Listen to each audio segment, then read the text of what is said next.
Welcome back to Vocabulary Builder. Today, let's learn communication words. Persuade. किसी को कायल करना. For example, she persuaded him to join the team. Clarify. वाज़े करना. समझाना. For example, can you clarify what you mean? Interrupt. बात के दरमियान बोलना. For example, sorry to interrupt. May I ask something? Elaborate. तफसील से बताना.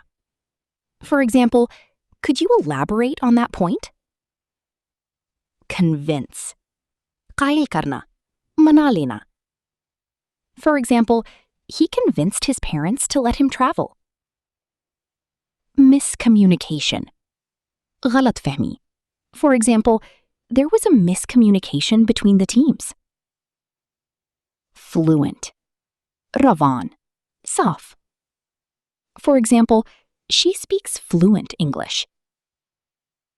Articulate. वाज़े अंदाज में बोलना.